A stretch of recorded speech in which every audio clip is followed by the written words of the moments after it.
Jornal das 7 com a Carla Jorge de Carvalho. Começamos com o Mundial. Portugal joga hoje com o Uzbequistão e Roberto Martínez garante que a equipa está preparada, apesar do barulho em torno da seleção nacional. Foi a expressão utilizada por Martínez esta madrugada na conferência de imprensa de antevisão do jogo, a contar para a segunda jornada do Grupo K. O selecionador nacional reconhece que Portugal tem enfrentado altos e baixos, mas pede mais respeito pelos jogadores e considera que as críticas são normais. Eu acho que não podes contestar em geral o barulho. Há barulho, sempre há barulho, bom barulho, há boas críticas no futebol. Quando não atinges o resultado é normal ter críticas. Eu não espero rosas para depois de empatar no primeiro jogo, mas há muito barulho que não é justo, há muito barulho que não é certo, há muitos aspectos que não fazem sentido, mas é certo que é importante nesses momentos difíceis, que é onde realmente nascem as equipas campeãs, saber quem está com a seleção e quem não está. Sobre o Uzbequistão, Roberto Martínez espera um adversário difícil, avisa que é importante entrar bem no jogo. Ao lado do selecionador esteve João Cancelo, que foi titular no jogo frente ao Congo. O lateral diz que chegou o momento dos jogadores mostrarem a qualidade que têm e considera que as críticas têm sido injustas. Claro que acaba-nos sempre por chegar a algumas coisas, muitas vezes de maneira injusta. Nós sabemos aquilo que fizemos mal no primeiro jogo, sabemos que falhámos, tínhamos quase a obrigação de ganhar, mas não foi possível e nós queremos tanto dar alegrias ao Portugal e aos portugueses. Esta semana de trabalhos foi muito importante porque vi todos os jogadores motivados, vi todos os jogadores com vontade de dar uma resposta. João Cancelo, esta madrugada em Houston, no Texas, na conferência de imprensa de antevisão do Portugal-Uzbequistão. Que começa às 6 da tarde e tem relato e comentários aqui em direto na Rádio Observador. A emissão especial de desporto começa logo depois do Jornal das 5. E Carla, a Rádio Observador foi conhecer um pouco melhor a cultura e os hábitos deste país. O Uzbequistão é o país mais populoso da Ásia Central, com cerca de 38 milhões de habitantes. Por cá vive uma pequena comunidade de uzbeques. No centro de Lisboa fica o único restaurante do Uzbequistão em Portugal, o Samarkand, que foi aberto há pouco mais de um ano. Fomos até lá, falámos com um dos responsáveis do restaurante, o português António Bilo. Começa por destacar que se em Portugal há o hábito de acompanhar o jogo com uma cerveja, no Uzbequistão é diferente. Eles não bebem álcool, portanto, é tudo muito à base de chás. Tem uma coisa que eles têm um bocado como nós, apesar de nós agora já estamos um bocado diferentes, tem muita ligação à família. A hora da refeição é muito importante, como antigamente nós, agora já estamos um bocado diferentes, pronto, mas eles, como é um povo ainda um bocado fechado, tem outro género de cultura, eles ligam muito à refeição, a estar na mesa, a partilharem a comida da mesa, a falarem, a brindarem muito mesmo com chá. À mesa sim, mas acrescenta que a comida uzbeque não é para todos. A comida é uma comida que tem que ter muita gordura. Eles entendem. Por exemplo, há uns que dizem, mas a comida no Uzbeque está assim, assim, assim. E nós então tentamos explicar que a comida é realmente do Uzbeque, como eles dizem, só que tem uns apontamentos para quem não é do Uzbeque conseguir comer e não ficar mal disposto. António Belo é o responsável pelo restaurante Samarkand. Explica que este restaurante uzbeque surgiu a partir de uma cadeia que tem outros estabelecimentos de comida asiática. Hoje vai transmitir o jogo do Mundial entre Portugal e a estreante seleção do Uzbequistão. Quanto aos outros encontros, a Argélia venceu esta madrugada a Jordânia por 2-1. Já o jogo entre França e Iraque esteve interrompido 1h30 no intervalo devido a uma tempestade. Depois, dentro de campo, os franceses venceram por 3-0. Já a Noruega venceu o Senegal por 3-2. Mudamos de tema. André Ventura afirma que Luís Montenegro desautorizou a Ministra do Trabalho durante as negociações sobre a reforma laboral. O Presidente do Chega garante que Maria do Rosário Palma Ramalho admitiu uma eventual descida da idade da reforma para trabalhadores por turnos, mas a entrevista à CMTV alega que o Primeiro-Ministro voltou atrás e afirma por isso que a Ministra foi desautorizada. A Sra. Ministra do Trabalho, acho que não cometo nenhuma inconfidência, aliás foi uma das razões pela qual a negociação avançou, assumiu que entre as várias coisas que estava a negociar com o Chega, havia a descida da idade da reforma para os 65 anos ou 40 de descontos para os trabalhadores por turnos, que tivessem uma longa carreira contributiva por turnos. Mas depois o Primeiro-Ministro desautorizou a Ministra do Trabalho e disse que afinal aquilo que se tinha dito ao Chega já não podia ser feito. André Ventura afirma também que, antes do chumbo da proposta do Governo para rever a lei laboral, houve várias reuniões, além das habituais e públicas, entre as lideranças dos partidos. A proposta do Governo para mexer na legislação laboral foi chumbada na semana passada, com os votos contra do Chega e da esquerda. O partido de André Ventura não alcançou um acordo com o PSD. O texto contou apenas com os votos a favor de PSD, CDS e Iniciativa Liberal. Outra das novidades apresentadas pelo Governo este fim de semana é a criação de um fundo soberano.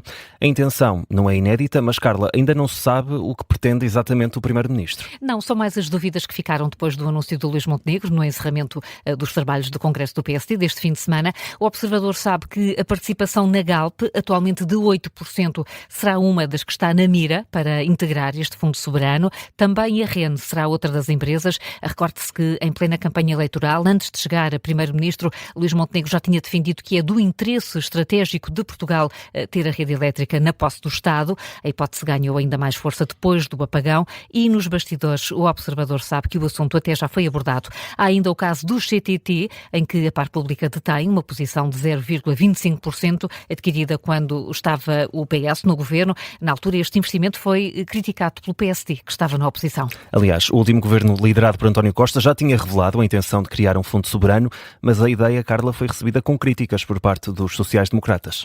Ficou conhecido como o Fundo Medina e não chegou a sair do papel.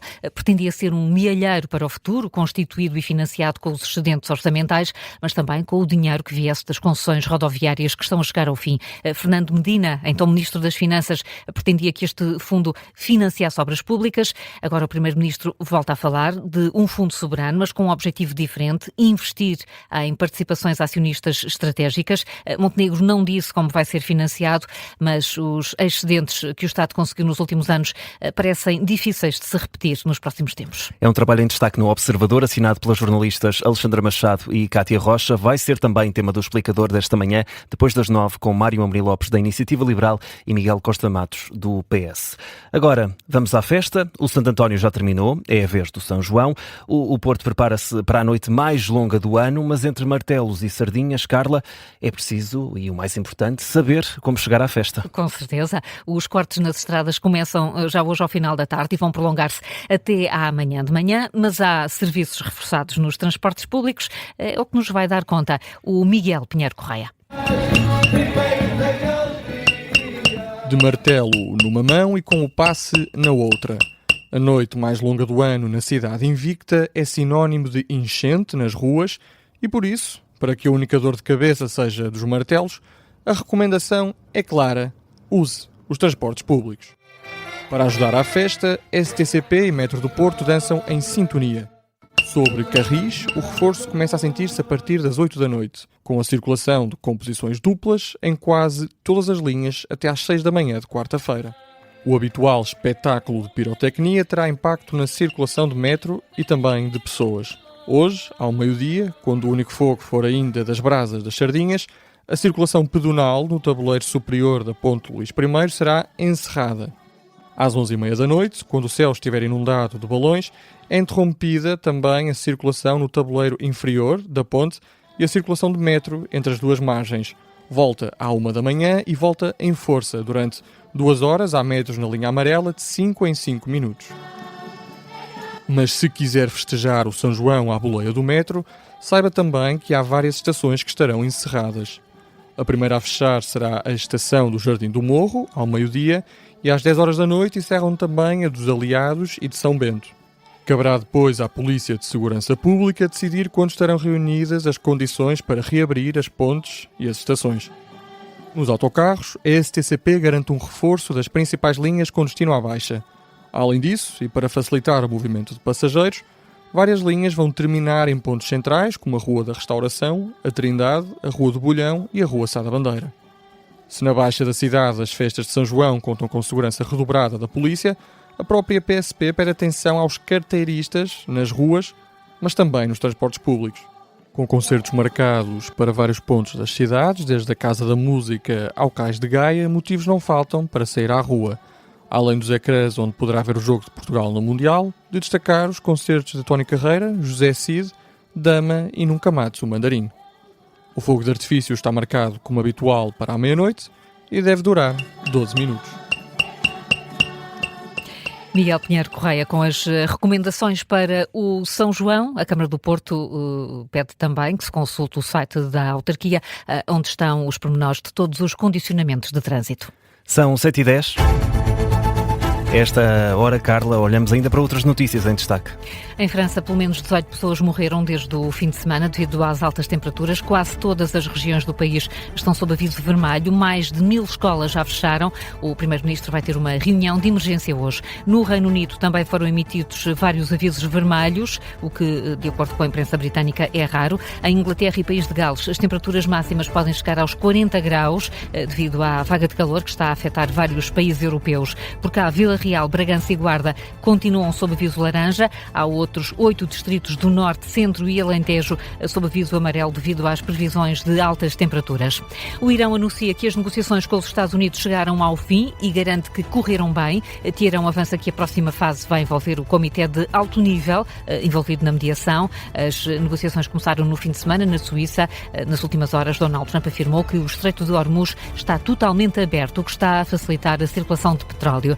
Na Justiça arranca hoje o debate instrutório do processo Tutti Frutti. É um processo que conta com 59 arguidos, acusados de mais de 400 crimes. Em causa estão alegados favorecimentos a militantes do PS e do PSD através de avanças e de contratos públicos. Jornal das 7 com a Carla Jorge de Carvalho.